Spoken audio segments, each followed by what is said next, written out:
Chen, Hector Bremner, Shauna Sylvester, Fred Hardy. So, here we go. David.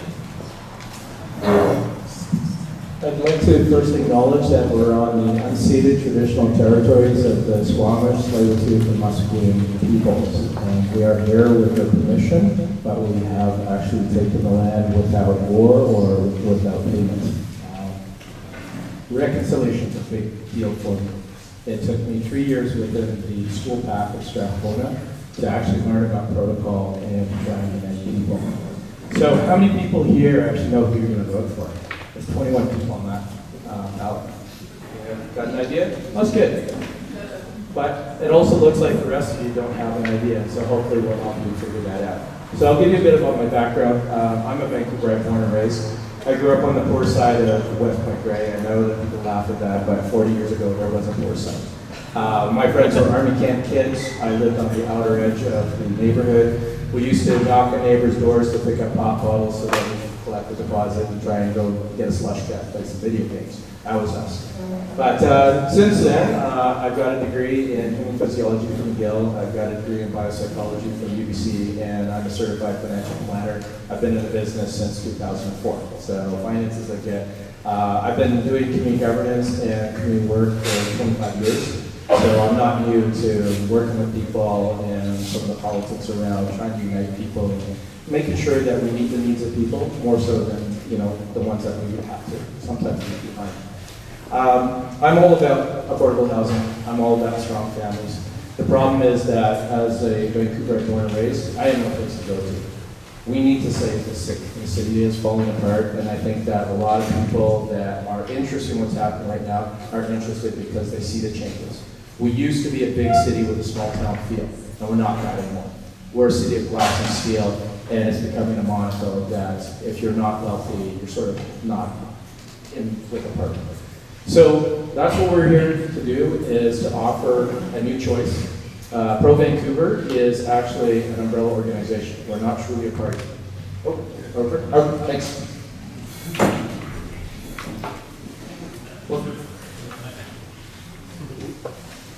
Whenever we're ready. Well, good evening, everybody, and thank you so much for having us here and taking the time out of your night to come and listen to us. And not enough people participate, not enough people vote, and of course not enough people run. So thank you for everybody stepping up, and thank you for coming out and participating in this tonight. My name is Hector Bremner. I am a Vancouver City Councillor, and now I'm asking for your permission to be your mayor. My team is made up of small business owners, and we are focused on a real plan to rehumanize our neighborhoods, make Vancouver a place for middle-class families again. And the way that we're going to do that is with a real plan. Not bullet points, not just a one-pager, but a real plan. Functionally, we operate on a plan from 1927 in the city of Vancouver. That plan was based off the concepts that are broken today, that don't work for us today, in the sense that what they believed at that time, in 1927, is that economically and racially we should be segregated. Well, obviously we don't agree with that, and that is not who we are. So why are we operating on their plan? We've known this for years. We've watched permit wait times in the city of Vancouver become the longest permit wait times in North America. It takes you 5 to 7 years to get an apartment building built in the city of Vancouver. But here's the catch. An apartment building is functionally illegal in 76% of the city. We have been pointing fingers, we have been very angry with one another, and the city is more divided than it's ever been. And that served politicians, but it hasn't served us. A real plan is what this election is about. We cannot get 2018 wrong. Because look, we can't fix Vancouver in 2022, 2026. It's too late. We've been kicking the can down the road. And it's time to act now. And that's what I'm asking for your help with. We need to say yes to a real plan. And I look for answering more questions about what that plan means. But again, it's an honor to be here with you tonight. Thank you so much.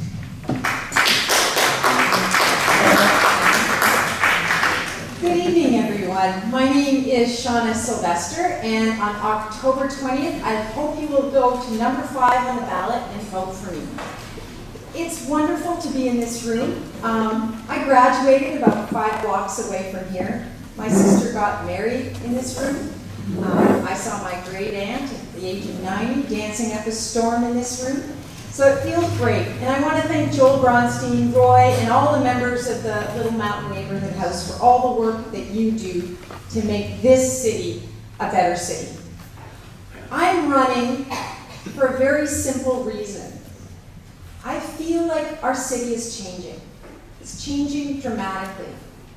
I grew up here, and I can't believe how many of my friends and family members have left or want to leave.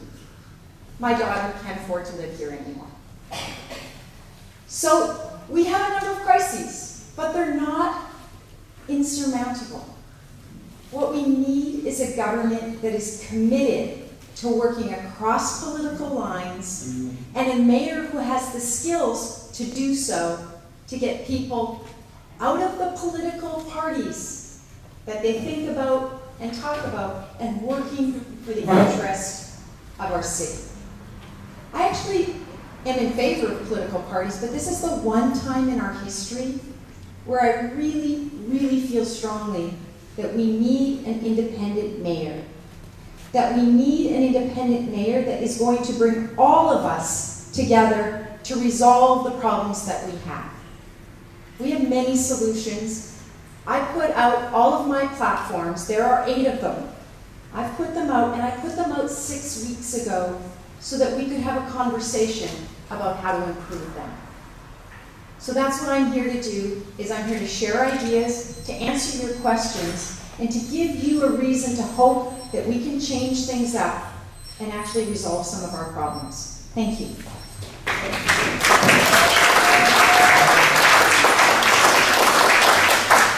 Oisian Oichkawa Quies Nonis Nechin Tomiatate, Fred Hardy Quiensna, Vancouver Okamaya. That's the language of the Coast Salish people, and I say, my name is Fred Hardy. Vancouver is my home, and I thank you for allowing me to come here and say a few words. My journey's been different coming here. I was a police officer in New Scotland Yard, dealing with terrorism many years ago, but not in an academic sense. I was one-on-one with the bad guys. I came here and I became a police officer again in the Lower Mainland Police Department, where I worked on the Missing Women's Task Force. I worked on the downtown east side. I actually worked on the Picton farm, actually swabbing the example of the exhibits. My heart is in Vancouver, and I want to be your mayor. We all know that we have many problems in Vancouver, but they're not insurmountable. They're fixable. I don't begrudge this administration. I don't think they're bad people, but I think they've made a lot of mistakes. But we're going to bring in policies on business, safety, transportation, and housing. We're going to make this the greatest city again, a city that you can be proud of. I've got a full team, a full slate, people that I can work with, a team that is ready to go to work and fix these problems. I won't be a mayor sitting over a broken and disenfranchised and marginalized committee of council members from all different parties. I want my entire team behind me. When you vote, there's only one party on the ballot with a number in it. Number 1. The one. Vancouver first. Vote for me on October 20th. Thank you.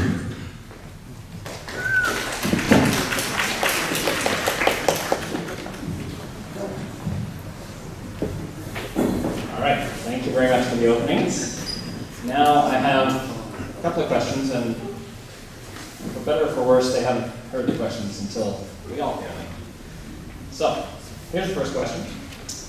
The city currently funds and supports many community service and cultural organizations like Little Mountain Neighbourhood House. If you are elected, would you increase, maintain, or decrease the city's contribution to these services? David? Well, I'm guessing you want more than just an answer, and you want a bit of the why. So, actually, I'd increase it. I worked with a lot of the cultural groups, a lot of the societies, and the thing that always comes back is that there's a lack in funding. There's a lack in grants for societies. And we have to understand that if we're trying to build communities that are strong, The starting point is actually these neighborhood houses and these cultural societies. The reality, especially now, because we are densifying, I came from a place in Yaletown that had 530 units and 2 towers, 1,000 people. And in the 12 years we lived there, we met maybe 20% of the people. Vancouver Foundation did a study about 5 years ago, if memory serves, that said that 75% of Vancouver has never had a visitor in their home for dinner. That's a scary statistic. And that's why we need to think about these cultural hubs, these neighborhood hubs that attract people, that build a community, especially when you're coming from a fogged, isolated, siloed home. That's where we're being pushed, especially with this YES plan. And that's when we have to start thinking about those other facilities, those amenities that we need to build. And it's got to be part of the plan. We've talked to some of these neighborhood houses, and they're struggling to keep up because they don't know what the impact is of this density. And every time density comes in, they don't get funding, and they have the short end of the stick. So we need to increase that. Thank you. So as David mentioned, we've seen development, bad development, or at least a lack of a plan. And when you develop, people have seen this covenant broken, or you've seen growth and you've seen development happen, but you haven't seen that investment made back in our communities. We used to do this. Of course, if you look at many of our community centers, you look at many of our libraries, our schools, our public pools, if you look at them, they were built in a time when there was economic growth, there was building, and people invested in the future. But we stopped doing that. We stopped doing that. And so that's what this plan puts back at the center of all public planning again. So moving away from building form as a form of actual planning direction, we are suggesting bringing in a new chief economist that would actually look at our community centers. Who lives in our neighborhoods? What are the small businesses? Who works there? Who lives there? And how do our neighborhoods work again? And actually planning for how the function of our communities work and putting humans back at the center of it, rather than just building form. This is possible. Growth does pay for better amenities, but you have to do it well. We have done it very poorly, and that has created a lot of angst and a lot of frustration. But the fix is not putting the brakes on. The fix is not saying no. The fix is not stopping and throwing the baby out with the bathwater. The reality is our children, my children, your children, are looking to us to get this election right, to get Vancouver back on the right track again. And it's going to take a real plan, not bullet points, not just saying the word affordability, not just using the old scarecrow tactics of trying to divide the community, but a real plan. So please, go to yesvancouver.ca and you can read the whole plan for yourself. But in there, you will find a real strategy to rebalance growth and community investment again. So I think, Roy, the answer to the question you probably want to hear is, of course I would increase it. But I don't think that's a responsible answer. I think the responsible answer is to look at what it is that we're trying to do. And in my mind, what we're trying to do in our community and in our city is strengthen our community relationships, address isolation, deal with the fact that we have so many new people drawing on those services, so many families drawing on the services. And are the services there that they need? So that's my starting point. It's not, do you have enough money or don't you? I first of all would never decrease at this point. But what I would want to know is, how is this building out the community? What is the sources, the resources that you need? How can we tie the neighborhood houses? How can we rethink Douglas Park Community Center and what's going on there? How do we tie it to all the other amenities? How are we strengthening the social relationships and the linkages within all of our community assets? Because that's what builds a resilient community. It's when we have stronger links, stronger relationships between all of the various amenities, various services, that we have a stronger community. So I'd love to say, of course I'd increase it, but I'm not going to say that because I don't think it's the right decision to make at this moment without looking at the books and without looking at what your plans are and the strategies you have for going forward.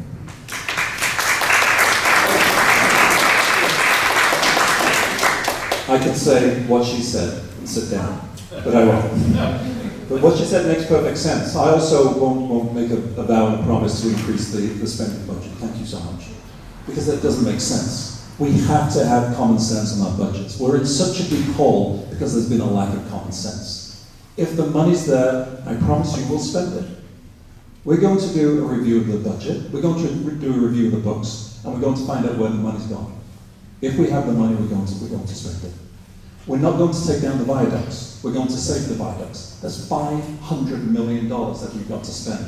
If they've got $500 million to study, destroy, and remove the viaducts, we've got $500 million to spend on our community, on senior centres. We've got $500 million to spend on daycare. That's what we're going to do. We're going to find a place to put this, and we're not going to use it on our friends. But I promise you that we'll have a review. If there's a place to spend the money, I promise you're going to get the money. There's 3 community centres that we want to rebuild. Kensington, Marpole, and Britannia. That's going to happen on my watch.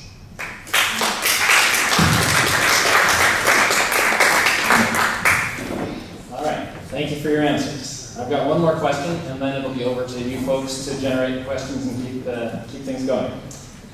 So my second question is this. What specific policies or initiatives do you propose to address the huge shortage of affordable, quality childcare spaces in Vancouver? And I will ask Fred to answer first, just to give us a change of pace.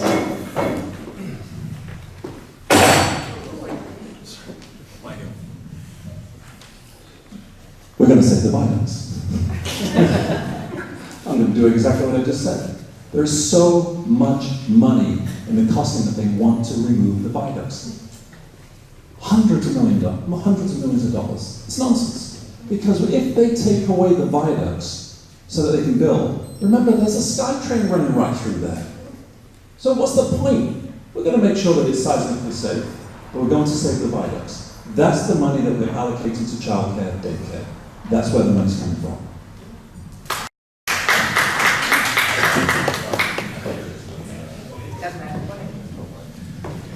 All right, so when you're looking at childcare, there's a few factors you actually have to understand. One is that we can find the childcare. There's no space. That's a big problem. So here's an example. So Strathcona is a mixed school community center, and they blend the space that they use for childcare. Right now, because the school board won't give them more than a 2-year lease, the child care department is having a problem in committee because they need 176 spaces, and they don't want to commit if 2 years later they got to beat them out and everybody's on the street. So that's one issue. Second issue is, again, we can find quality child care, but who can really afford it? The problem in this city, we are one of the most expensive cities in North America with one of the lowest average salaries.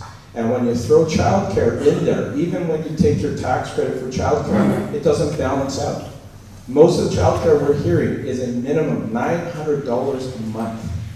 That means after taxes, it's completely blown away everything that the 2 spouses are making by having 2 spouses working. So we have to think about that. The $10 a day childcare plan has some merit.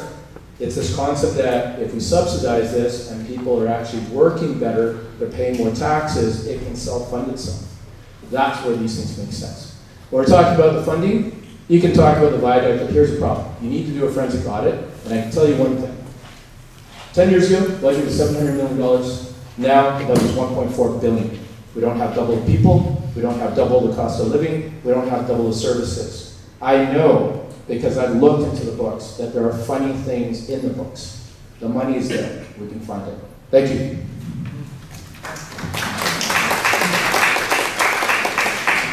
It's always an educational experience for me to be involved in these debates and hear the various perspectives of folks running for mayor. So no, there's not $500 million for childcare if you save the viaducts. That's not actually how that works. And, the reality is that childcare in the city of Vancouver, if we are to deliver it, is actually held up not so much by funding. It's actually held up by permits. I'll give you a quick story. Is that a couple came to me as a city councilman. They were pleading with me. They had purchased a home, a new home. Part of their case for building the house was actually running a daycare facility. It was 18 months of going through an extraordinary amount of red tape from the city perspective on the gaps in railings, etc., to be able to get this permitted. They ultimately had the inspector at the house. This was the final inspection. It was a railing, it was an inch and a half off. He said, wait here, I'm gonna go to Home Depot, I'm gonna come back with the part, I'm gonna fix it. The guy says, the inspector says, no. Look, I'm going for vacation, I'm busy for the rest of the day. I'm going on vacation for 3 weeks after today, and then I'm busy for 3 weeks after that, so I'll see you in a couple months. You see, we're an urban city, but our permits are actually predicated off of the provincial regime, which actually consider us a suburban regime. So what happens when you try to approve a daycare in the city of Vancouver, you actually are required to have so many steps to green grass, you have to have, you're not allowed to have a daycare on the second floor, it goes on and on and on. It doesn't work for an urban environment. The reality is red tape. If you cut the red tape, and we've committed to that in our plan, if you cut the red tape and you get permits quicker, and if you do what I've also suggested, is create a new nonprofit office in the city of Vancouver that actually removes all social projects, all nonprofit projects out of the regular permitting regime and moves it into an expedited permitting regime, strictly for social enterprise and nonprofits. You will get it done quicker. That is the issue before us. It's not funding, it's red tape. We keep saying no, it's time to say yes.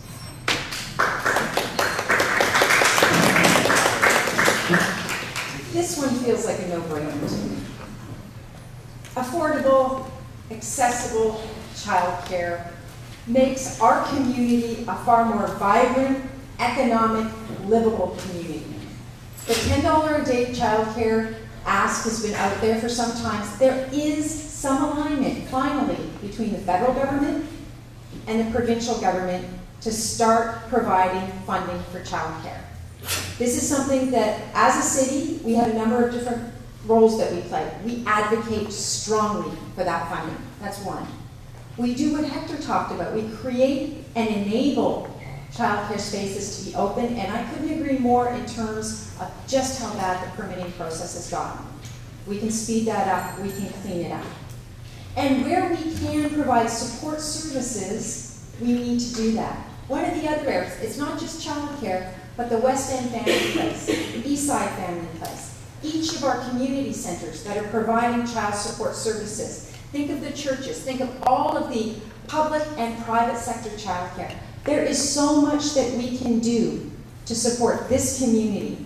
I actually feel good that this is one of the areas where this city has started to make inroads beyond other cities. We can still do so much more.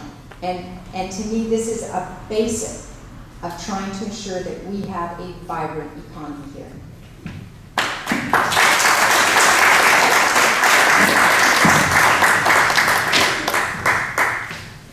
All right. If you have a question for the candidates, please put up your hand. I will recognize you, and then you can speak loudly so that everybody hopefully can hear you, and then I'll give the candidates an opportunity to answer. You get first. Do you think that voting should be mandatory? Do you think voting should be mandatory? Hopefully this is a short answer. Candidates, let's start with Yes, if we go with the Australian model. In the Australian model, there is a $50 fine on your taxes for every time you don't vote. So, I mean, if there was 3 levels of government voting in a year, it'd be $150. You'd be like, you know what, I'm going to go vote. And so, yeah, I do support looking at options like that. Yeah, absolutely. It's not a yes or no question for me, because this is an area that I've studied for 30 years on democracy. I put forward in my first platform a hybrid model for our city, because one of the issues that we have here is that people do not feel like they can be connected with their city. So the most important thing is that we start to deliver more localized representation, so a hybrid, 5 members being from a ward system, 5 at large, so we have people thinking about the city. But the issue of putting in punitive conditions if somebody does not exercise their democratic, there's, on one side I love it, and on the other I'm feeling like that's not very democratic either. It's a forced situation. I can make a really strong case for both sides of this, and I don't think we've done enough in this city to improve our democracy, and I want to take that step first before I put in mandatory voting.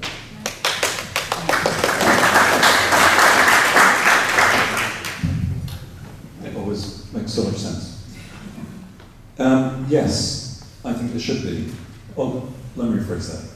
I think there should be incentives for people to vote and not punishments. So I think if you vote, that you should get maybe $50 off one of your taxes, $100, something like that. Because it's only once every 4 years. But I don't think you should get punished if you don't vote. I think there should be incentives. And I've just been recently reading, and I know Shauna can tell us about this most likely, but in Estonia, you can vote electronically. And we're at the stage now, it's 2018, we have to allow people to start voting electronically. We've got the technology, the ability to do it, we have to find a way to bring it into Vancouver.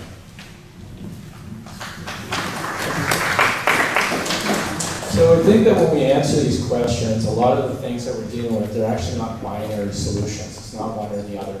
We have to look at the goal. And so if I understand your question, the goal is, how is it that our governance is governed and decided by a very small percentage of our population? It's a concern. However, whether you look at a positive or a negative reinforcement model, you're going to have problems. Because if I'm going to fine you, and you look at things, you go, I don't want to pay $50 fines open. I'll just take whatever. The problem is we've got that right now. Even if we look at the VDLC agreement, which has put 4 vision candidates on that agreement that we've seen in public debates, really don't know what they're talking about when it comes to civic engagement, the things that are going on. How can we back something like that, right? So what we really need to do is we have to start looking at maybe we have to actually change the voter system first.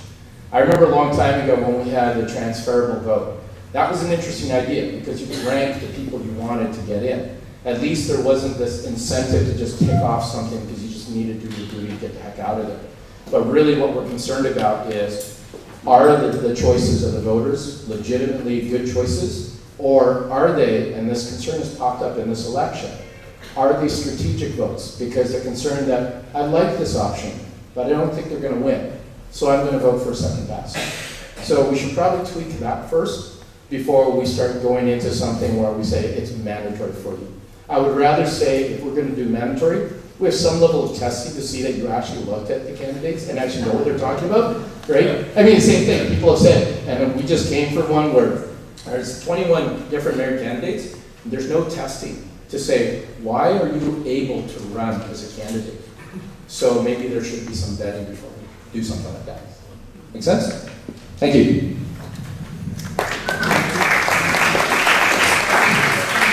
All right, you here in the front? Go ahead. Hi, my name's Anna. I'm a member of Bureau of Cooperative Housing. And my question for you guys is, what is your stance on, well, affordable housing being one of them, but on renewing our leases that are coming up? That is huge. There's over 100 co-ops that have potential to be displaced. I want to know what's going on. Shauna's making a request to start. I'm starting that one. And I didn't plant that question, honestly. So today, we delivered over 850 petitions to City Hall to renew the leases on co-op lands. And I want to thank anybody that was in this room that helped to sign that petition. Vera Co-op is one that is a considerable concern, and I know that because I visited and canvassed there the other day. It's really close to the big marine side development, where you can see the towers, and you can just expect the pressure on this community that has just gone through a major redevelopment and doesn't have the renewal of their leases, and I think it's 2020. Knock on wood, you're going to get refinancing, but you don't have a renewal. This is serious. There are 100 co-ops, 40 of them urgently need renewal. There was a commitment made to do that. Not one has been renewed. This is 6,000 families now precariously housed. We do not need to see 4,000 thrown out of their places. And I can tell you right now, there are very, very few people who understand cooperatives and the value that they bring that are within City Hall or on City Council who are committing to this. They see that land as redevelopable land that, oh, let's go and put a big tower on there and maybe we'll get some social housing. Completely undermining the whole notion of a co-op. I actually believe we don't just need to renew these leases, we need to become North America's capital for co-ops and co-housing. And that is in my platform, and I know that we can deliver that because co-ops have started to pool their assets. They actually have a capital pool. We give them land, they can actually build housing that has an internal subsidy for 30% of the people that live there. This is a fantastic model that helps to share daycare, senior care, where people can live in place. This is a model we need to ensure goes forward.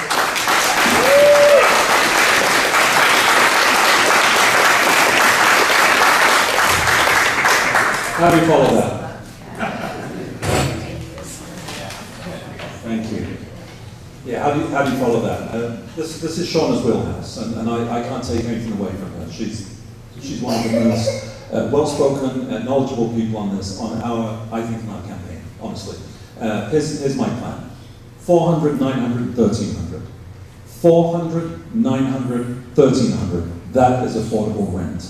It's affordable because if it's 900, two people who are working as baristas can afford their rent. 1300, two people working as baristas can afford their rent. Police officers, nurses, firefighters can afford their rent. So that's for a studio, 1 bedroom, and 2 bedroom.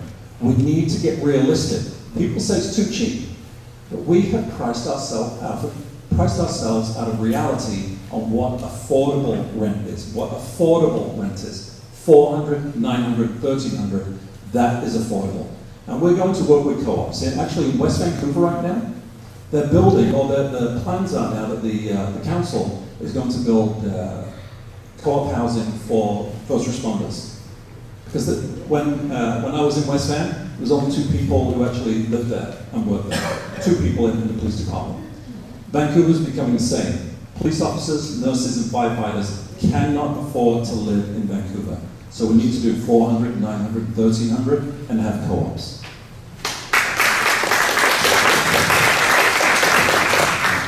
I love this question because where I live in Strathcona, I'm actually surrounded by co-ops and projects and social housing. So I was actually asked this question 3 months ago, and I actually officially went on record with a plan for our team, which is we're going to create auto renewal. The problem is that you get stuck with people going, maybe we'll do something with it, maybe we won't. But then you, as a resident co-op, you're stuck in between. Can't get financing, can't decide can we fix maintenance problems, capital projects, can't do anything. So with an auto renewal concept, what happens is when you're coming near to the end date of the lease, it will automatically roll over and you're guaranteed 5 years after that. The reason why 5 years is we have to look at, do you have a reasonable amount of time to plan around this? You can't be held hostage by the fact that nobody's making a decision. But if they don't make a decision, you're guaranteed it's renewed next year and you got 5 years grace after that. But if there comes a time, and it does happen, where the city has to step in, they have to expropriate the land. Maybe it's because they're going to put a recovery center, whatever. There's all kinds of things that change. We don't know, right? So the 5-year process says, okay, this is our plan. We're going to interrupt it, but let's stop it. You have 5 years to make a case that says, let's keep this, or can we weigh the factors and say, okay, maybe we do have to change this. But at least you're not held hostage. So that is sort of the happy medium in between. And you're going to find that with our group. This is always about trying to balance all the needs and not putting people out on the street unnecessarily. Thank you. Well, I'm actually at City Council, and this is a tough one because I've had the benefit of having the staff input and the advice on this, and the reality is actually your announcement actually puts you in a really awkward position because you've now absconded your fiduciary responsibility, fiduciary duty as mayor and council, and you have 2 hats, as we're constantly reminded at City Council. You have your legislator hat and you have your landowner hat. And so in politics, it's really easy. You can make promises and you go out there and say, yeah, I'm going to do the deal, I'm going to give you whatever you want. Then you get there and then you realize that governing is actually way harder than just going out and making promises. And the truth is that what our plan does is guarantees that we're going to build more co-ops. What makes guarantees that we are actually going to put people in a position where they have access to real affordable rentals, not imaginary numbers. But we're actually having a 3-year market correction program where we will approve over the next 3 years 50 to 75,000 new units of rental. And we will make sure that people can afford to live in the city again. But the reality is that the co-ops, we want to make sure that we get them through a negotiated settlement or a negotiated agreement and renewal program. But for anybody to go out and say, it's really actually is quite irresponsible. You cannot go out and just say you're going to do it before undercut staff in that way. We have a responsibility, a legal responsibility as council, and you have to take it seriously. It's a real responsibility. And so I've taken that responsibility seriously. We're going to make sure that these renewals happen, or the co-op renewals happen, but we also have to make sure that we are building the affordable rentals that we need, that we have a new city plan, that we get away from the illegal, closed door, behind the scenes negotiations with the CACs, and we reinvest in our communities again. Because we have for 25 years been saying no. It's time to say yes.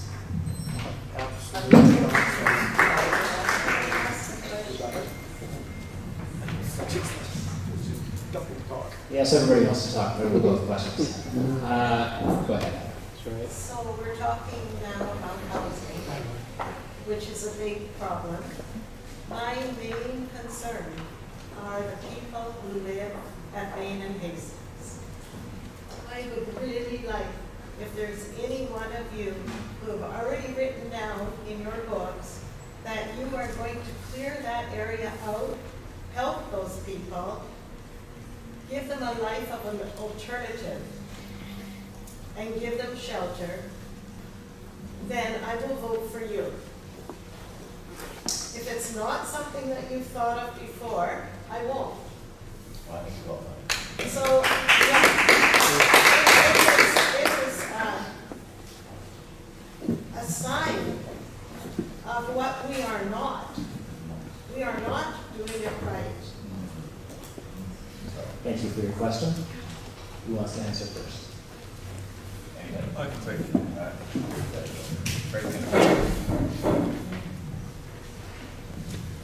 I can tell you that the three people I'm standing on the stage on this platform, are three of the most honourable people I've ever met, and I know that they've thought a lot about the people on the downtown east side.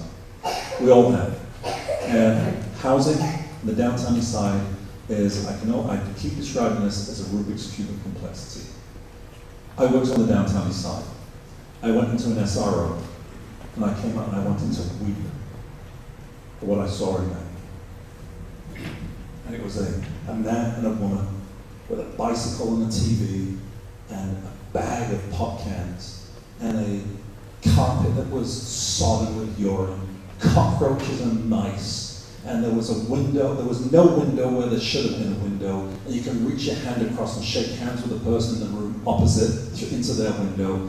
It is a hellhole, and we need to get rid of it. And I don't know what the answer is immediately. I don't, because we're housing people there. Mental health is a huge issue. I'm talking about the people without houses, those on the sidewalk. Let me tell you about the people in there. Many of those people on the sidewalk are handing over their rent checks to the landlords of the SROs and cutting them in half, and someone else takes the room. That's what happens, because they want the money. And the landlords are giving them $200, $300, and then renting the room to somebody else. They are the people from those rooms. And let me tell you, if you go into those rooms, you would also want to probably sleep on the street, because the rooms, I'm trying to explain to you, the rooms are a hellhole. It's an abomination that we put people in there. I worked on the downtown east side, and I met, I don't know how many sex trade workers, pimps, drug dealers, and the conditions that these people live in, and we give them no respect. And before my 2 minutes runs out, I just saw there was a Millennials in Politics conference last week, 2 weeks ago. And the Millennials in Politics listed their list of priorities. Homelessness was 4%. That's what we really think of it in this city. 4%. I know you're passionate about it. We're passionate about it. Anyone who's been down there and spent time with these people become passionate, become advocates. I just want to say one more thing. Out of this entire panel, I'll guarantee I'm the only person who sold my clothes, my guitar, my clock radios that I could eat. I know what it is to be poverty-stricken and to be poor. I live a very privileged life, but I know what it's like to be poor. I'm an advocate for the people down there, I promise.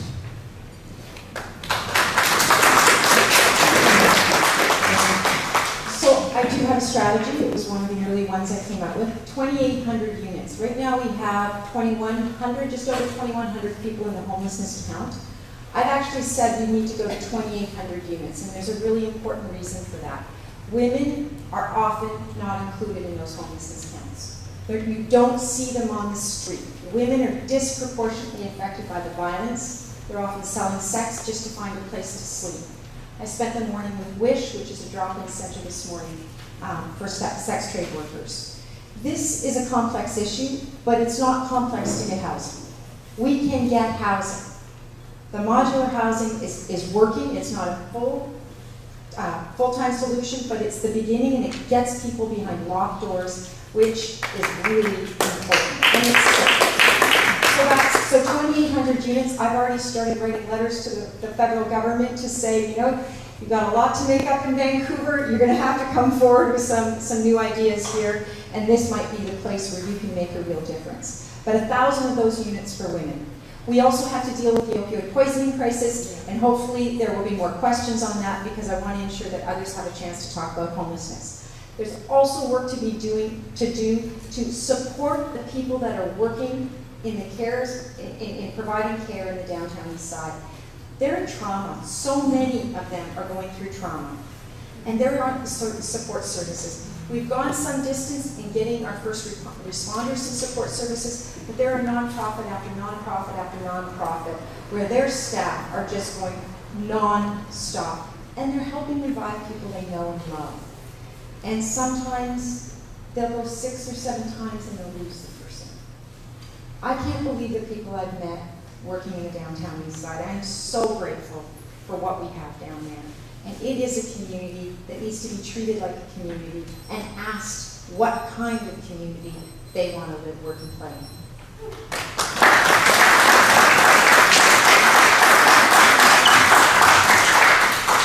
So I have a little bit different perspective. I arrived in BC homeless, and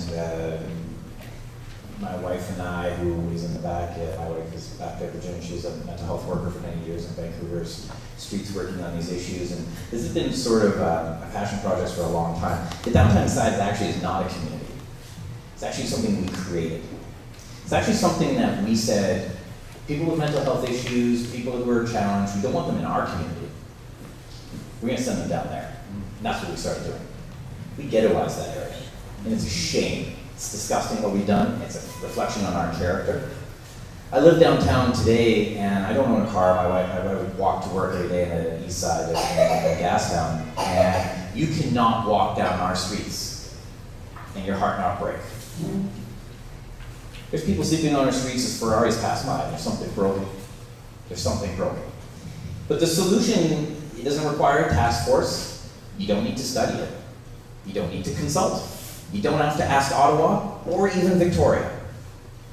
It's called no barrier housing. We've had the ability to do it the whole time. We have about $110 billion of mortgage-free equity in the city of Vancouver. We're sitting on a lot of money. And we've stunted on purpose our own growth. And by not having a city plan, and by not tapping into that opportunity, we've denied ourselves, and we have denied those people on the street the opportunity to invest in them and put a roof over their head. But the truth is, I used to be the assistant to the minister responsible for housing for the province of British Columbia, and the ugly truth is there is a surplus of beds every night. Every night. Because as Fred pointed out, I've been in these SROs too. You could film a horror movie in there and not prep the set. You leave in tears. The emotions he exhibited are real. I left in tears.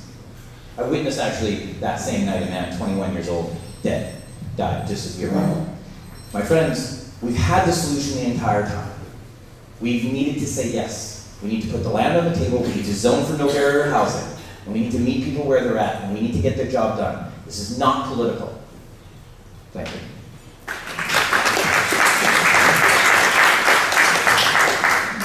Where I live in Strathcona in the rental, I'm 3 blocks from Oppenheimer Park. So I'm right in the demilitarized zone, so to speak. I've had people use substances on my doorstep. I've woken up to, needles. I've woken up to candles. At first I thought, gee, where are all these surprises? And then I figured out they were camping out there at night. Here's a problem. How many of you actually know that the city within its charter has the right to enforce that anybody providing rental accommodations must provide it at a suitable, satisfactory living standard? It's never been enacted by the city. That's why the SROs have become what they have. We're encouraging a poverty industry. We're in a system that doesn't take care of our weaker, marginalized residents and citizens. And this is a huge problem. In my business, 40% of our clients are families with disabilities. And when we're trying to get benefits for our clients, I've had times where I've had people with Down syndrome, and the government challenges that and says, well, we're going to check when they're 18 to make sure they're okay. It's Down syndrome. It's not going to get better. Okay. And this is a reality with the downtown side. So we have a lot of mental health problems. We need to bring back the 4 pillars. We need to get rid of this poverty-based system. There is a thought out there, and it's a test right now in Helsinki, of a guaranteed minimum basic income, which says rather than having a system like we have, where if you try and crawl out, we kick you back in, we take away whatever you made. You have a system where they can elevate what you make, and if you try to come out, we'll allow that until you hit $50,000. You don't need our help anymore. But the idea is it facilitates you coming out of this situation. We need temporary modular housing. We need to enact all of those bylaws and charters that we have, charter powers, to make sure that the living conditions are adequate. And I don't understand why we're even expropriating 2 buildings from the Sahotas that are in the dumps. And we haven't brought them back up to code. That should be their problem, not ours. Thank you.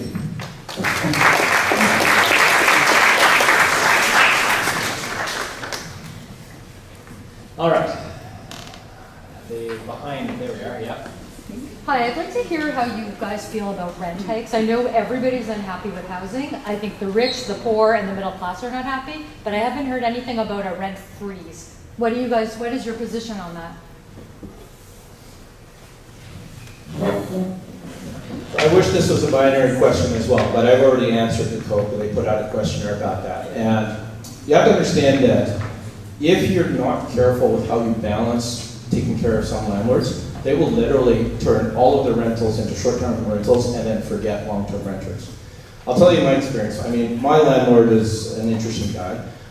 He hasn't raised the rent on us in 3 years that we've been there. But we take care of it. We don't make a mess of it. If we break anything, I actually fix it. Because I'm a renter. I don't want to be booted out. He's actually 20% below the market rate based on his rental cost and also the square footage of our property. So I know it sounds crazy, but we're at 1,200 square feet. We pay $3,000 a month. That's a lot. But 2 blocks away, there is a new rental 100 building that opened up that has 970 square feet going for $3,400 a month. And they don't even have their own laundry facilities, which we do. They're also an apartment, and we're a ground level duplex. So if you look at it, I'm sort of like, why would we punish landlords that are keeping a good place? They're keeping their rent affordable in comparison. But I would say for sure, if your rental is no good, or you're at market or above, I'm freezing it. There's no ands, ifs, or buts. You're taking advantage of the shortage of rentals that exist in this city. But I do want to respect the landlords that are taking care of it. All right, so I wish I could give you an easier answer than that, but like everything, I always say, you need a laser focus. You can't go there and throw it a net and hope to solve a problem and have a lot of bycatch. It will actually increase the problem if those landlords start to take their rental off the market. Thank you. So it's a really poignant question. I'm a renter as well, and we're all facing rent increases, but the single biggest indicator as to whether or not your rent's going to go up or down is vacancy rate. And in Vancouver, we have effectively a 0 vacancy rate and have had for many, many years. We have relied on this weird notion that if we build condos, or if homeowners build a basement suite, somehow that's going to feed the rental market that we need, which is not real. It's never real. So what we need is purpose-built rental. And that's why we are taking an immediate emergency action response plan, and that is a 3-year market correction program on rental. And we base this off of successful programs done in Seattle, Portland, and done in Australia as well. And effectively what we will do is pre-zone areas for rental, because right now 76% of our city is a no-go zone for rental. So the buildings that David is talking about is they have a giant bulldozer on a bullseye on them. They're kind of bulldozer bait, as I call them, because the only areas where you have density now is kind of where you can have more density today. And so the issue becomes you have to open up more of the city to this type of plan. So we are going to make sure that purpose-built rental is at the forefront, not just luxury condos, because right now what we also do in the city of Vancouver is we tear down $3 million homes and we build $5 million homes, or we tear down affordable rentals and we build $5,000 square foot condos. And rent freezes are very politically sexy, I get it, you know, it's fun to say. If you're freezing the rent now, you're freezing it unaffordable. So you are not really solving the problem. And David also pointed out that rent control programs, while within reason, work quite well. Ontario, about a year and a half ago, brought in some rent controls. They had 47,000 new rental proposals on the books that the previous government there had brought in strict rent controls as part of a little bit of a vote get. Felt good to vote for it. But what happened was overnight that 47,000 went below 6,500. The people just went, well, I'm not going to rent the building, I'll just convert it to condos. So we need a purpose-built rental program, we need it now, and our 3-year market correction program is going to make 30 years of underbuilding, and we're going to get the job done, and we're going to get it done now. So the question on rent freezes. Right now, the provincial government just made a decision. Consumer price index went from 2% to 2.5%, and the Liberal government had it plus 2%, and it would go to 4% rent increases. It's gone down now to just 2.5%. And really, I'm going to give credit to all the rent advocates that did that work, including COPE as a political party, but many others who were involved in that. What I was really hoping we would do is that we would put that rent control in so that the unit, you could not have a rate increase. You could not go and say, kick somebody out and then jack up the rent, which is what happens right now. We need to ensure that that rate increase is attached to the unit so that when somebody moves out, you can't jack up the rate. So that's the next part of this piece that's really critical. My overall housing platform has 2 major outcomes that we're going for. 3% vacancy rate and rents that match income. So no more than 30% of your income. When we get there, we've reached, I think, affordability in this city. Between now and then, we're in a crisis, so we have to do everything we can to create that affordable rental. Now, I'm going to make the case that just creating more supply is not going to get us there. This has to be purpose-built, affordable rental. And if you are going to upzone the city, there must be an affordability mechanism there. Otherwise, you're just making more landowners wealthy. We can get into more of those details, but my fear with this plan is it's just all about supply with a trickle-down perspective on achieving affordability, and I don't think it will.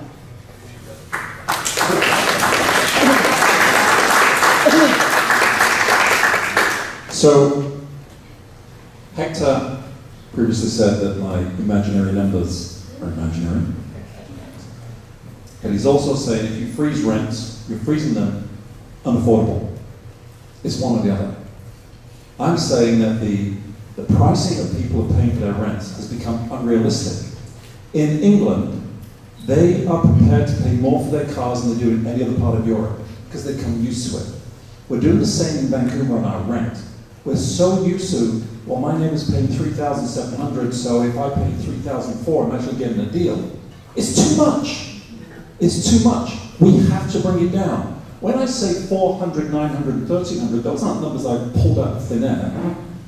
Those are numbers that have come out by financial analysts who say those are the numbers that are affordable. Those are affordable numbers. I'll get to that.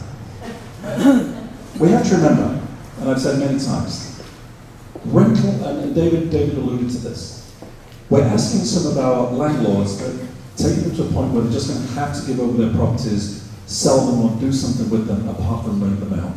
Because the property taxes are going up and the rents are at 2.5%. They're at the point where they're not making money. Now, I'm not going to pull my violin out for the landlords, right? But they are providing homes for people. We have to find a solution. There is a person or a company that builds only rental units. They wanted to build 300 rental units in downtown, but the city wanted $43 million in CACs, community amenity contributions. That's a levy that you pay when you're building developments. 43 million. It means that when he's looking at his profit margin, instead of looking at 20 years when he breaks into profit, he's got to look at 60 years. All of those units are now going to be luxury condos.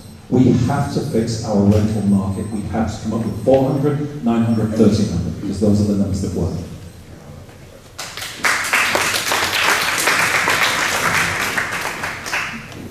All right, I gotta get some questions from the back.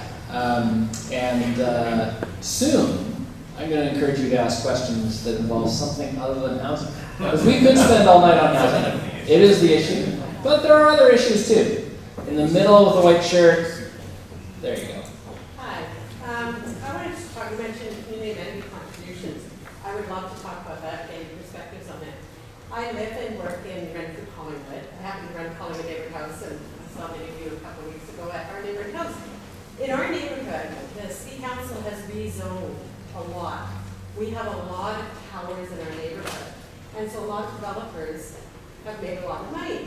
And one of the ways that we can get some of that back into the neighborhood is through community amenity contributions. In 1995, Collingwood Neighbourhood House built this facility on Joy Street. We got a $2 million endowment, which we use to this day. We get the interest from that. It's held by Vancouver Foundation. We can't touch the principal. And we get around $90,000 to $100,000 a year to help run the programs that all of you have said are important for civic engagement. So 2011, there was a rezoning, and we got 10,000 square feet of space to development of the Nest and Bremner Road. And so now the rules have changed, and so community amenity contributions now, we've been told, are to be only capital, not cash. And so therefore we could not get an endowment, even though there is continued development in our neighborhood. Towers are starting all over the place. We go to city council to talk about that, and we're told, no, we have to follow provincial guidelines, not the legislation which says you can have cash or capital, but the guidelines which the city has brought in that says capital. It seems like this is easing up somewhat. There's been some around housing. But what I'd like to know is when you talk about civic engagement and for places like neighborhood houses, the support has to come from somewhere. The city doesn't have a lot more money on its own, taxpayer money to put into them. But there's an opportunity. There's an opportunity where you have the development happening. You're allowing it as a city government. Would you, as mayor, have community amenity contributions that would be cash, that would then be able to be converted to endowments, that would support those organizations that are needed to help engage all of those people you're allowing to move into neighborhoods and towers?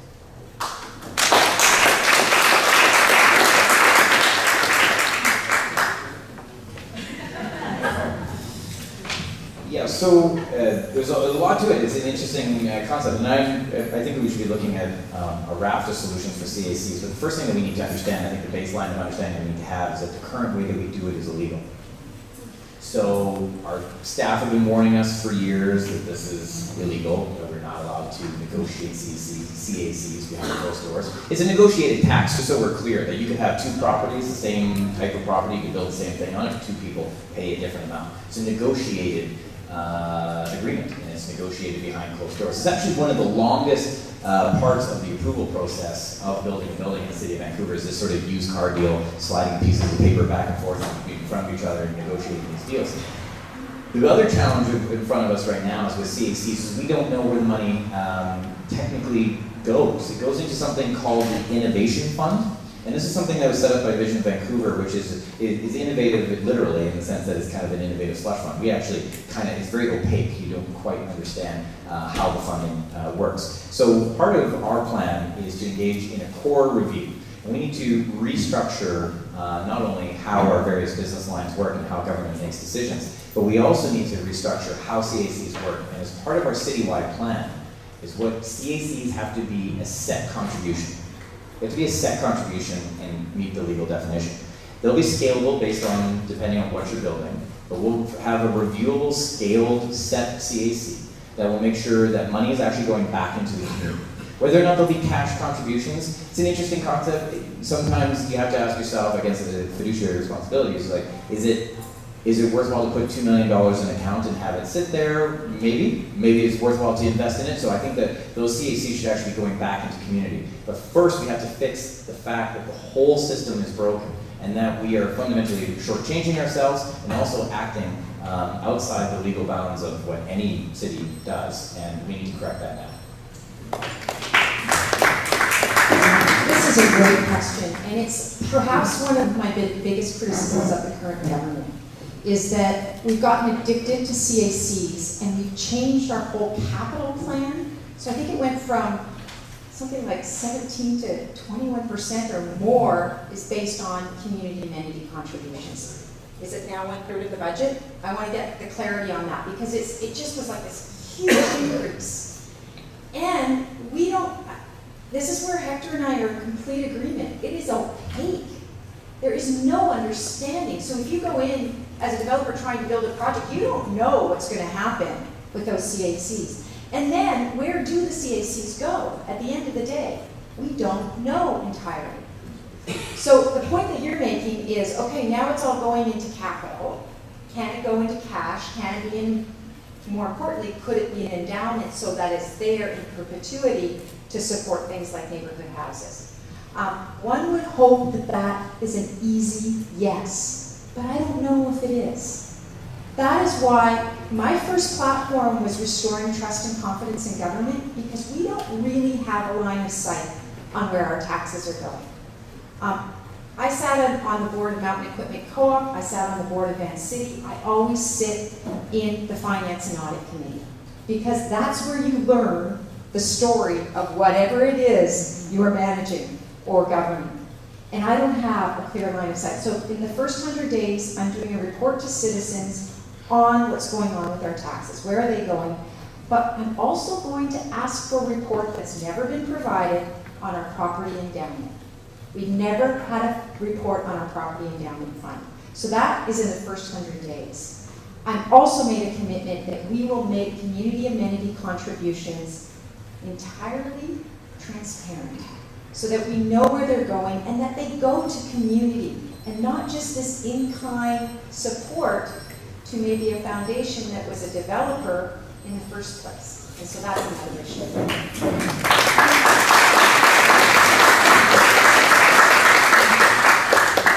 In 1992, I was in Mombasa.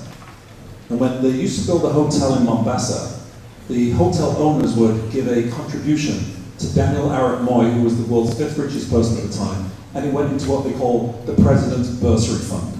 And you go, yeah, right. It's exactly what Hector's talking about. What is this innovation fund? Where does the money go? Like it's like a side dish you didn't order. What is that?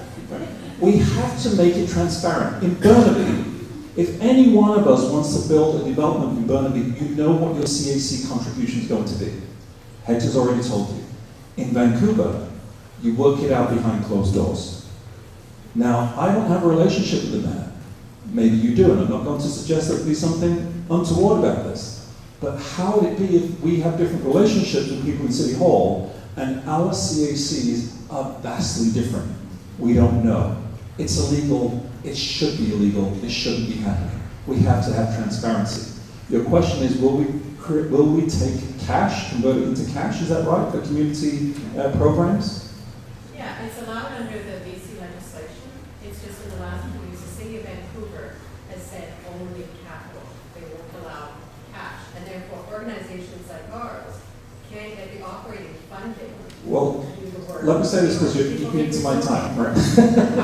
But if it's about cash, all I want to do is make sure that the community, if it's community amenable contribution, is that the community is truly benefiting from that and not some shadowy fund. We're going to make sure that happens.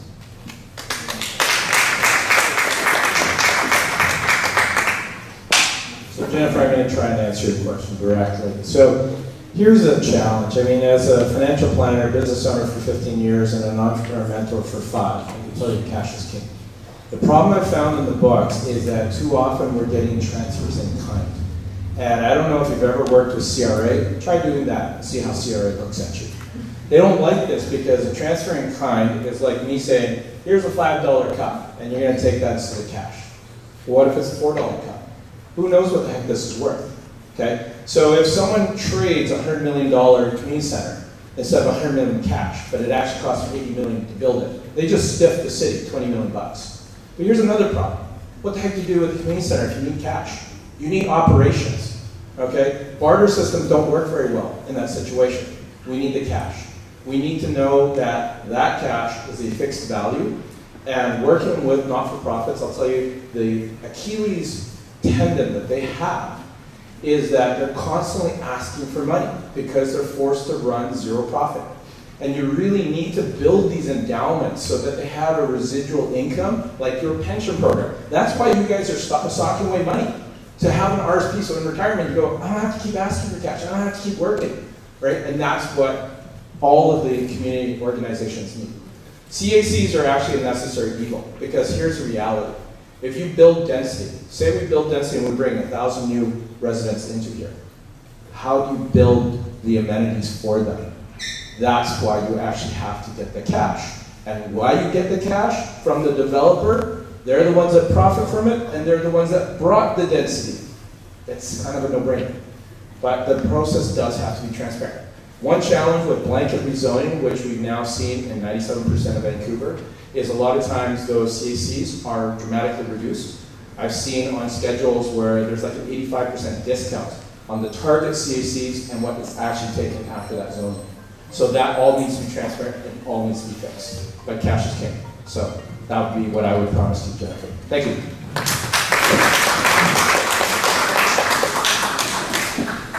All right, I think you might have been patient. The person waving at me. There we are. Thank you. Currently, COPE and the NPA are the only two parties that include swimming pools in their platforms, in their virtual platforms. And given that swimming pools were such a major election issue in the last municipal campaign, in fact, in the last few, and that we just paid a few $100,000 for a major aquatic study that's brought us to the realization that we're really, really critically short of outdoor swimming or neighborhood swimming pools in this city. And I know there's far more critical issues facing us, but it's proven that that is really important to us. And so I'm curious as to why your parties have elected to omit swimming pools and aquatics from your platforms.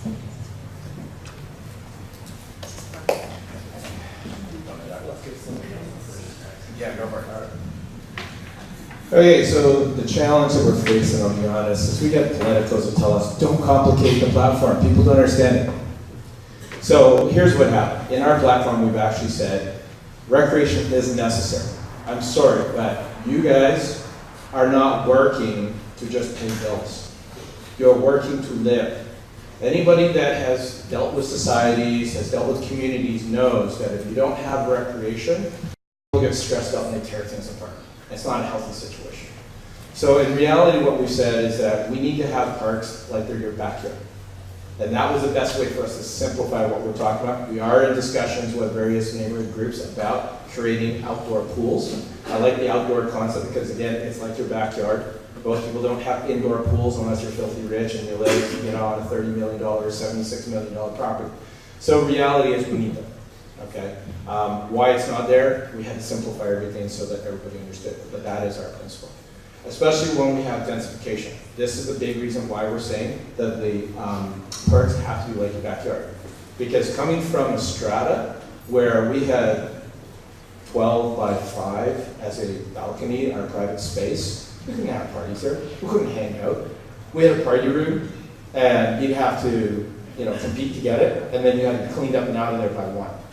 So having private space or shared space where you can enjoy yourself is really, really important. So we are committed to that. What that will turn out to be, I think, again, depends on our park board guys. So Shauna is correct. I know a lot. I don't know it all. And Rick Hurlbut is the king on what's going on with Parkport, and he's in discussions with community groups about the outdoor pools. Thank you.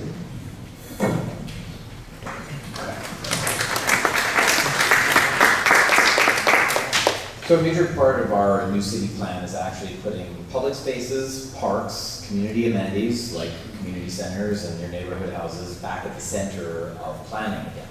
We didn't state pools specifically, but we are obviously considering that as a part of that holistic plan. But what I want us to consider also is the fact that the reason why resources and many of our pools date from sort of the mid-20th century, and the reason why was that there was this unprecedented economic growth. We were developing, we were growing, we were improving, we were moving forward. It was progress. And what we did is through that time is that we had this unprecedented economic growth, and what we did is we invested back in our communities. In subsequent years, what we did is we grew, albeit slower, but we stopped investing in our communities.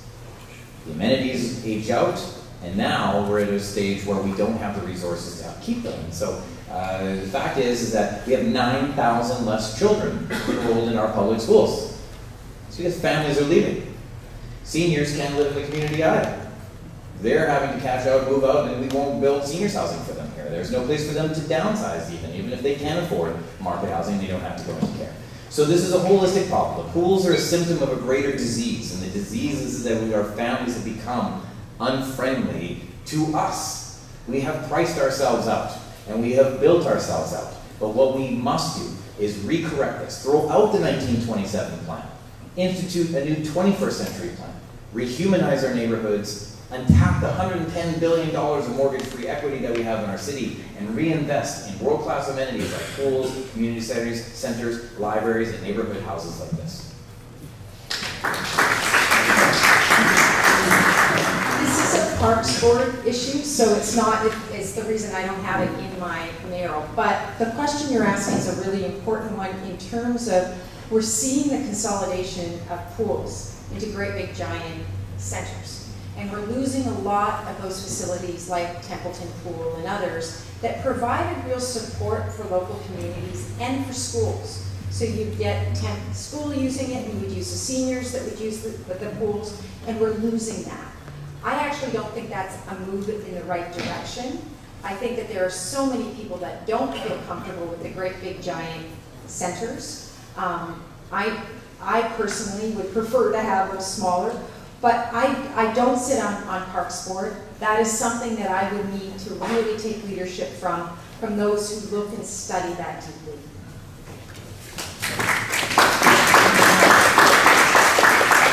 So on this one, I'd like to communicate with you privately, or you can message me, because last week our Parks Board team met.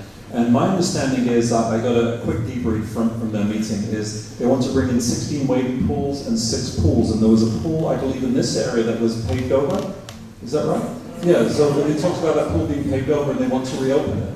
Now, I'm going to be honest, I'm not overly familiar with it because my understanding is that the Parks Board policy is to reopen the pool in Mount Pleasant and to reopen 16 wading pools. But I don't want to say that's the policy. I had a conversation with the Parks Board after they met last week.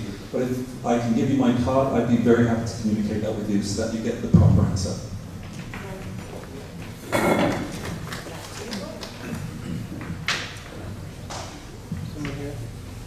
All right, we've been waiting patiently. I should give you everybody a little bit of, we're approaching 8:30, I think, which is what we said we would do. So we'll do 2 more questions, and after that we've got closing statements. And if people are still keen and the candidates are still around, you can ask them personally, but we'll close down the official session. So 1 question, then 1 more, and then closing statements, and then away we go. So. Okay, I'm not going to ask you about housing and rent because we know we're in a crisis about all of that. But I believe we're also in a crisis about affordability of transit in Metro.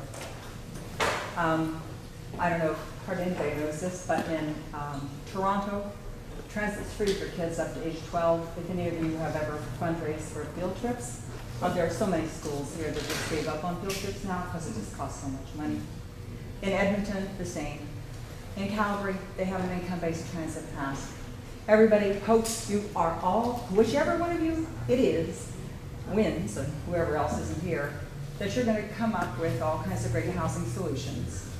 But one of you might end up sitting on the Mayor's Council. And in Calgary and many other cities across Canada, Toronto and Halifax and all kinds of other places, they're looking at poverty reduction issues around the cost of transit. So those governments out there somewhere, all levels of them, found a way to get creative, because it's just not okay that there isn't equal access to education because kids aren't being able to go on field trips to libraries. I'm a retired librarian. That's one of the reasons I'm here, because it helps me off so much. All right, let's get the Yeah, but I accommodations want to on the know top. how you will actually advocate around this issue very seriously. All right, thank you. Good question. I'll take it. There we go.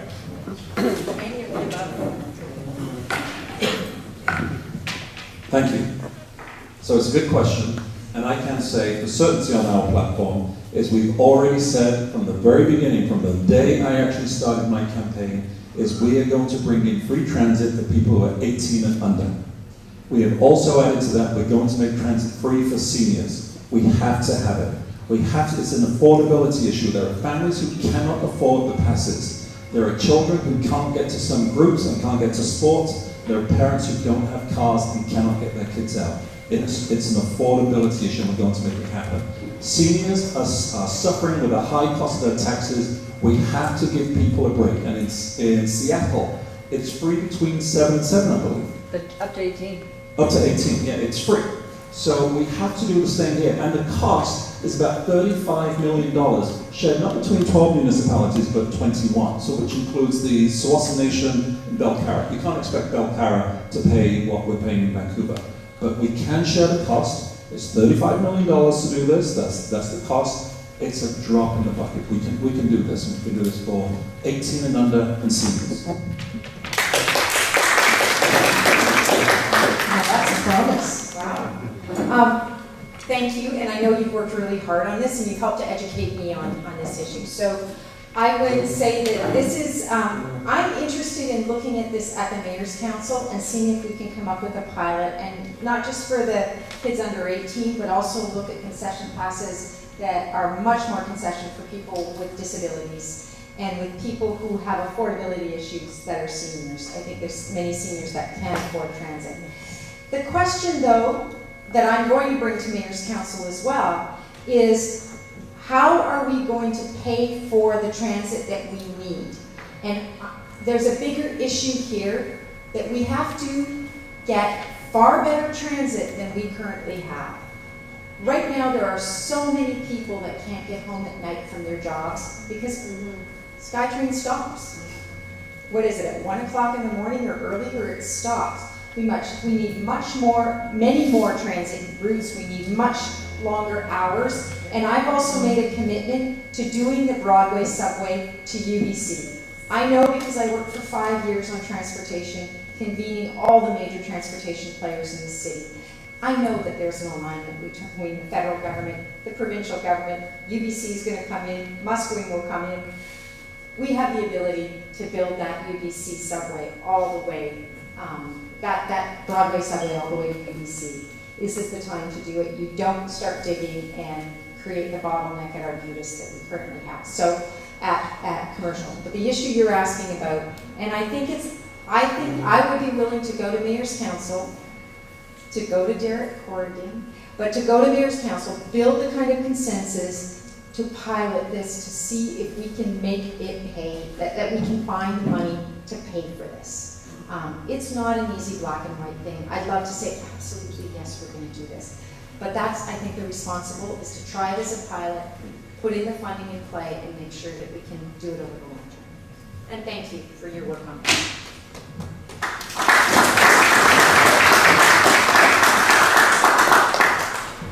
So I do say yes. To touch on a couple other issues just mentioned today, we announced, Yes Vancouver announced that I will try again. I tried as Vancouver City Councilor earlier this year to get us late night SkyTrain on Friday and Saturday nights. We announced today that we will roll out a full program with a mandate with your help, we can do this. And we have a comprehensive plan to do that. And I encourage you to go to Facebook and check out Yes Vancouver, and you can see how we're going to achieve that. I think just about everybody's promised to get the line to UBC, but of course, it's our citywide plan and holistic development plan that, of course, any great city develops and pays for transit at the same time. To answer your question, I've been advocating for this all year at City Hall, is to push TransLink to do the right thing. And that is that if you're a full-time student, you should not pay for transit. And if you're 65 years old or older, you should not pay for transit. And the way that we fund it is we actually already have the money. Here's how it works. There's something called excess capacity in the system. And every time a bus pulls away from the curb with an empty seat, every time a SkyTrain pulls away with an empty seat, it's a perishable asset. It was a seat they could have sold, but they didn't. So it's actually in the system. It's never been accounted for. It actually costs you nothing to let those folks come in. They're actually mostly paying a subsidized rate already. And I personally, as a full paid, fare paying individual, I don't mind on my bus, my monthly pass for my one zone pass is about $100 a month. I don't mind paying an extra $5 if that's what it's going to take to do it. But we have to get this done. I think that it's a matter of fairness and equity, and there's no reason for our young people and our seniors to be paying for transit. We can afford it. It's a great system. It's actually one of the best systems in the world, but it could be better. And it's going to be better with late night service, late on Friday and Saturday nights, and it's going to be even better when young people and our senior citizens don't have to pay full fare. Could I just make one small comment?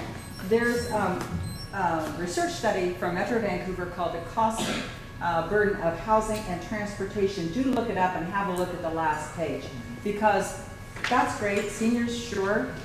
I'm a senior that can afford it, but a whole lot can't. But if you're poor enough, you still can. There's a U-Pass for those folks, they got a deal, but regular folks don't. If you look at the cost of what people are paying for transit and housing, the percentage, and they've done it in that study for every municipality, people making $75,000 a year cannot stay housed and pay for their transportation at the same time.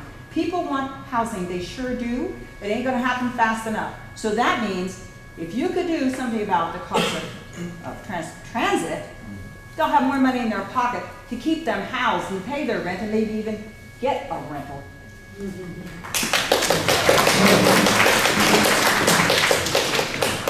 So how many of you here know that in the planning department, there's something called road dieting? You ever heard that? It's where they make the roads thinner to try and force people out of their cars. We've said from day one when we started this campaign that you're not going to make congestion go away if you don't improve what transit's doing. It's not more reliable, it's not more convenient, it's not faster, it's not cheaper. Is it a surprise why people are making the decision to use cars instead? So that obviously has to happen. It's a no-brainer, it's a double top, okay? But there's two challenges, technically three. First challenge is, as you point out, Mayor's Council. It's a bunch of votes. If they don't want to play along, it's not going to happen. Next problem, it's jurisdiction. It's TransLink. Don't have a lot of say. If the Mayor's Council doesn't force TransLink to do it, you're still stuck again. Okay? But the third problem is really, in my opinion, again, from a business perspective, why we're having problems with this. TransLink is not really self-supportive.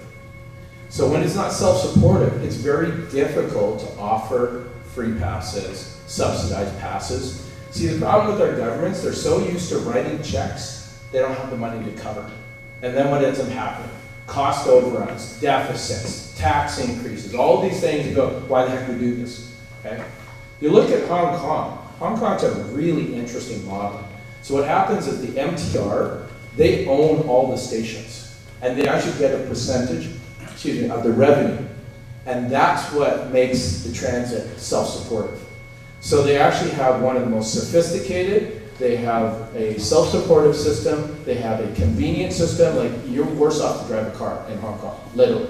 Not only cost-wise, but just convenience-wise. Anybody's gone to Hong Kong, you'll know MTR is the way to go, right? But you go to all of the stations, they're mini malls. You look at ours, what's there? We don't even have bathrooms.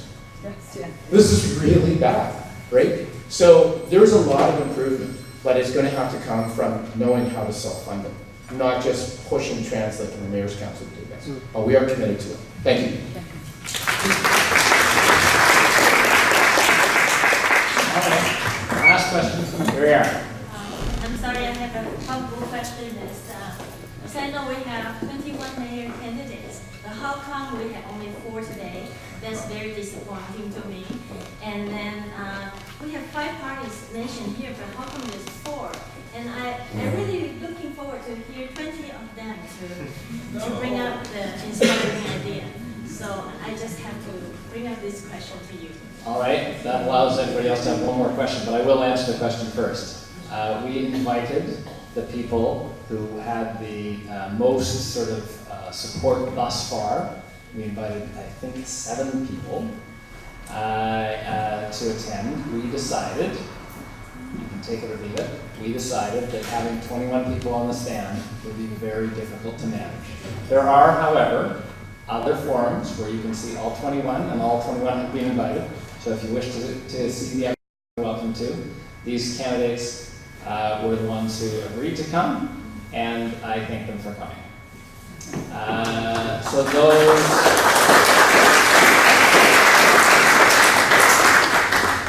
One more question before we go to closing statements. Thank you. We're meeting tonight in the Heritage Hall. Heritage is something that's important to most of us. It rarely comes up in city discussions. In your individual visions of how the city's going to evolve, what should we try to keep about this city and what inevitably is going to change? Because heritage seems to be something that's on the losing end of most of the growth trajectories for this city.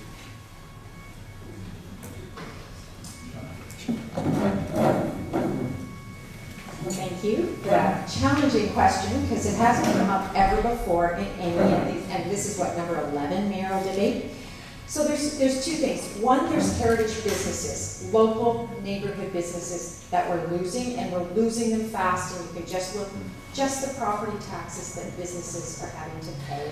We're losing our local neighborhood businesses. I put out a platform on that. The one thing I will add to that platform that I'm working on, I used to sit on the BC Assessment Authority. I've now talked to a cabinet minister, Mike Harcourt, who started the assessments, and the former commissioner, and said, what if we were to introduce a new subcategory under commercial for small local businesses that would protect our Chinatown businesses, that would protect a number of heritage local businesses. All of them think it's a great idea, and it's doable. That would enable us to charge less on the mill rate for small businesses and to protect those heritage commercial areas. But I think your question's broader than that. And that's coming into my arts and cultural platform that's coming out in the next week. Heritage, Vancouver has not traditionally really valued the heritage, but that's changed, I think, in the last 10 years with heritage planning and the kinds of processes that we have to go. My big issue is we are tearing down so many houses, demolishing so many houses, getting rid of our old trees, to make way often for huge, gigantic single-family dwellings that then remain empty. So we have some work to do on heritage homes. We have work to do on the whole heritage trees and canopies that we have. And then we have the heritage that comes into buildings like this. And that's where we look at water sample architecture. And I actually feel like we're doing better on that than we are doing on the others. So that's where I lie on those issues.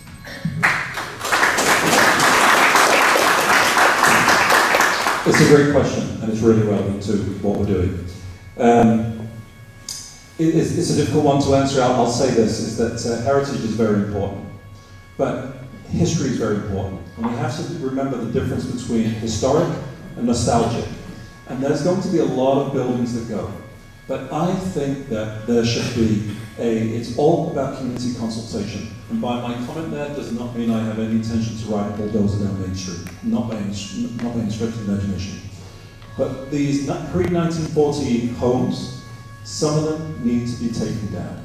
And it's an issue about property rights when we're talking about houses, but there are legacy businesses that must be maintained. Legacy businesses, legacy shops, and we want to maintain the character. Now, some of the monstrously big homes that are being built into character. They're being built to detail, and we have to respect that they've got great architects and people who are taking great pride and responsibility in maintaining the heritage and character. So I think this is a big answer, because there are those buildings that need to go, there are those buildings that need to maintain. We do have the Heritage Register, And just in Shauna alone, I think there's 385 homes which are on that register, and 11 of them cannot be demolished, 11 of those homes. And Chinatown, I just want to say, this week I was schooled by one of the leaders on Chinatown, because I was talking about the plans and the vision that I had for Chinatown and that had been given to me and people's ideas about Chinatown. And I realized very, very clearly there are different factions about what they want to preserve in Chinatown and what they don't want to preserve. And that has been, there's a Heritage Foundation that's been going since 2002, and they still haven't got what they want. So that's a long process. We need to speed up the process to do redevelopment of where it needs to be done. But redevelopment must be sensitive. And I assure you, if I do redevelopment anywhere, I will keep heritage in mind, and it will be sensitive.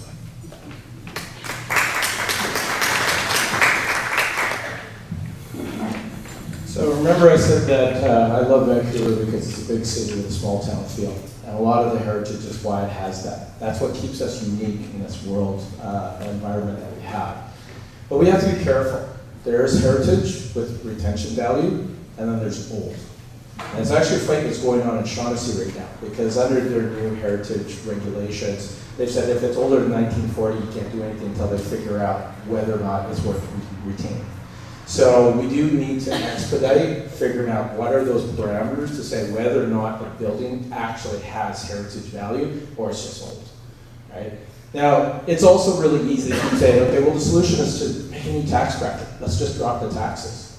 But I'll also tell you as an entrepreneur mentor, the big thing you need to alter is the income line, not the cost line. The problem is the city does absolutely nothing to encourage small businesses. They tax you to death, they charge you for permits, parking.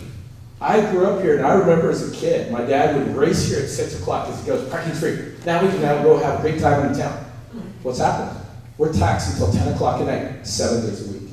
So we're talking about reversing a lot of these taxes to help promote businesses. Get rid of parking tolls after 6, get rid of parking tolls on Saturdays and Sundays the way it used to be, so that you can actually go and enjoy some time on the town. And that brings dollars in. When we produce better transit, then we encourage people to come in from outside to come to our businesses.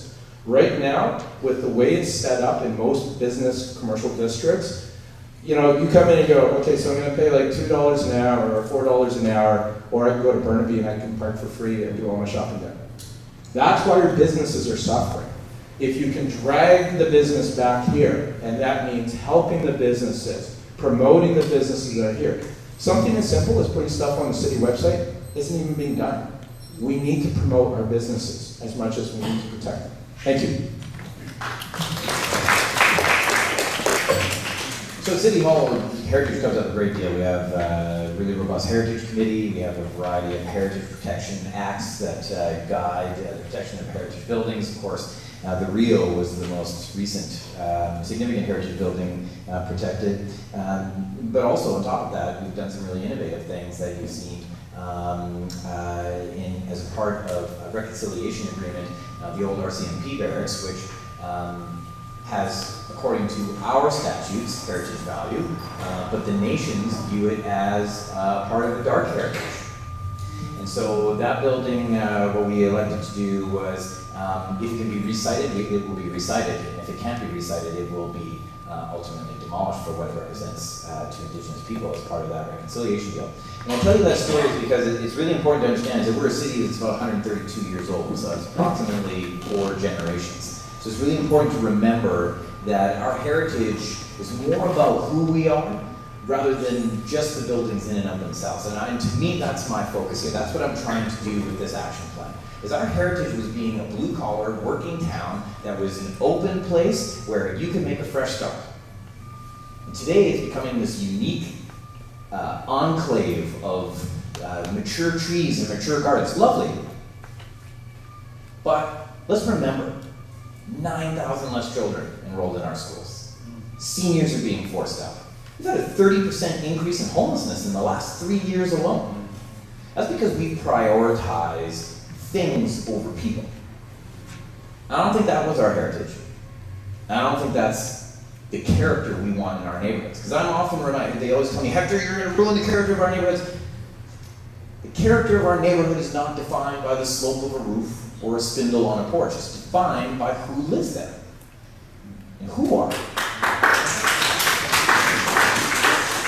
And so our plan rehumanizes our neighborhoods again. And we will protect the buildings of heritage value. But what I'm begging, what I'm asking, and I'm hoping you'll link arm in arm with me on this, is that we leave a better Vancouver for our kids, that we will put them first.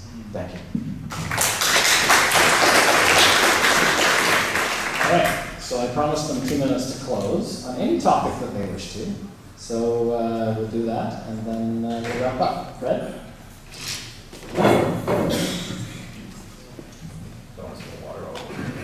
First of all, I want to thank you all for coming out. I want to thank the gentleman at the front for bringing the water. It was very welcome. Thank you. I've spoken now to thousands of Vancouverites through the debates, through the media, through the radio, television, and I don't take this lightly, the privilege I get to share my platform and my thoughts with Vancouver in my quest to be the mayor. I want to be the mayor because I truly have an idea and a vision that this will be a much better city. We must improve our business. We must encourage new business to come to Vancouver so that we can all thrive. And we want the business not just to invest in businesses, but to invest in our people, in our universities, in our colleges, in our technology. We're involved in Chen in Switzerland. We've got some of the best gaming companies in the world. We've got technology which is in space. We've got technology which reaches the bottom of Mariana's Trench. We're really that good at Vancouver. And people around the world need to see what we can offer. That will be good for our affordability. If we create high-paying jobs in Vancouver, we need to do that. I want to be your mayor. I want to keep you safe. I know how to keep you safe. I want to do business. I want to increase transit, make transit better and more affordable, free for 18 and under, free for seniors. And we will find a fix for the housing. I want to thank all of you. I'm also disappointed that the other mayoral candidates did not find the time to come and speak to you tonight as well. I'd love to debate with all of them. Thank you indeed. Thank you very much.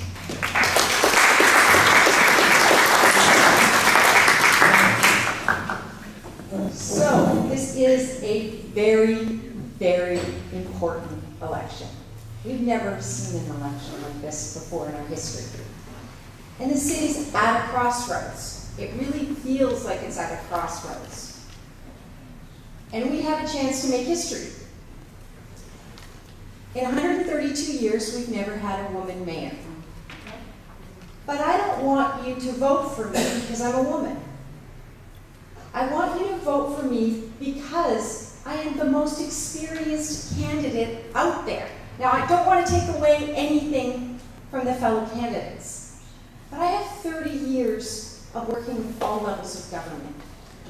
I tend to get the phone call, whether it's from Victoria, Calgary, Toronto, or Vancouver, when things go wrong.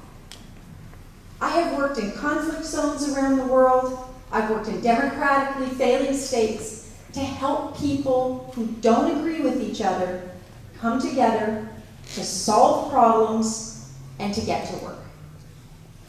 That is what I will bring to this city. There is not one major issue that this city deals with that I haven't worked on. I want to take that experience that I have and work with whoever is elected from across the political spectrum and get them to step outside of their party structures for the time that they step into government, to serve the people of this city. We really need that kind of leadership. We really need every single candidate, every single councillor who is elected to bring their best selves forward. Because the reality is, our problems are not insurmountable. We have incredible solutions in this city. We just need a government that enables that. So on October 20th, look for me. I'm number 5, Shauna Sylvester. Please vote for me on October 20th.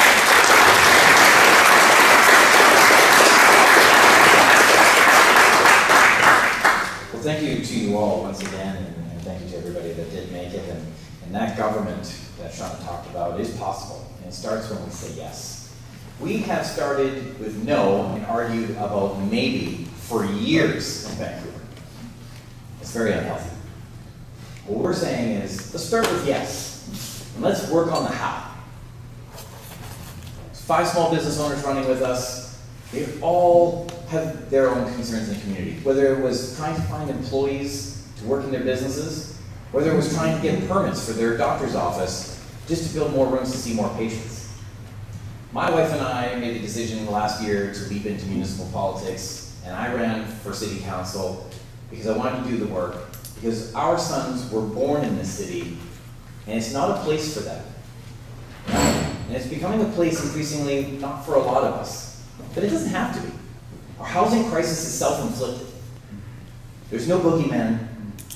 There's no one we need to blame.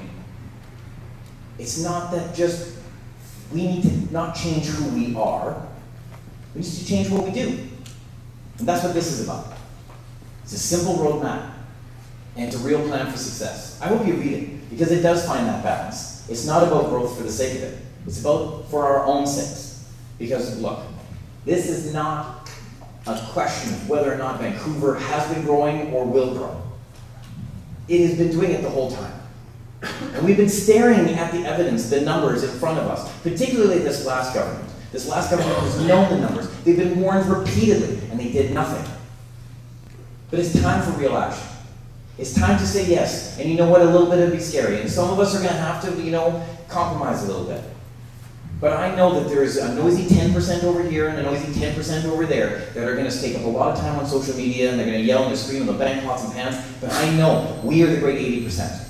There's more of us willing to come together, take the good ideas, to stop playing politics, and just get the job done. So please, say yes. Thank you.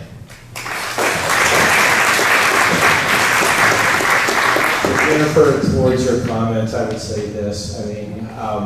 Devil's advocate, there was actually another function. There's several other functions, so people are spread out all over the place. However, 7 people were invited, and we sent 4 people here. And I'm honored to be here because I was invited, and you spending the time to come here. Time is the one most precious commodity none of you can buy more of, no matter how rich you are. So I'm here to make sure that you are using your time wisely. The funny thing is, when we created ProVancouver, we were actually all independents, and we knew that to run as an independent would be very, very difficult. So we came together like a co-op, and we collaborated, because we could share infrastructure, we could share knowledge, we could share a lot of things. But most importantly, we proved something, that our team of independents could collaborate and actually get something done. Our Constitution actually does not require anybody within the organization to follow the party line. You can step out, do whatever you want, as long as you show transparency, logic, and integrity. But here's the thing. One of the things that brought us all together was this key piece within our Constitution, which is about sustainability. But it comes in 4 parts: socially, culturally, environmentally, and economically. Everything needs to be in balance. Our problem to date has been we have a lot of people with visions, signing checks they can't afford to pay, and it's unbalanced, the whole situation. So what we're trying to do is to bring that balance back. But here's another funny thing. You can talk about all levels of government, but at the end of the day, City Council's role is a ground battle. These are ground fighters. They're not high-level people that are making laws for the whole country. They're people making decisions that will affect you. They're regional and they're personal. And if you lose touch with that, or you have no experience with that, you will have no clue how to actually deliver what the people need. We saw this when we were actually at Carnegie. People that didn't benefit the downtown east side by working there had no clue how to work with them. So what we're hoping to do is on October 20th, vote for ProVancouver. We got a team of 4. We're not here to unbalance the council, and myself as mayor, David Chen. Thank you so much.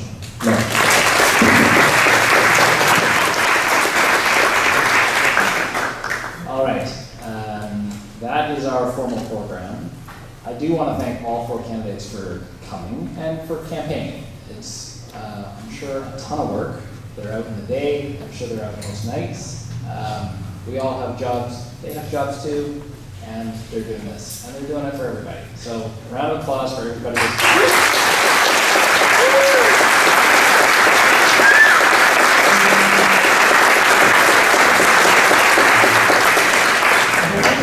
and good night.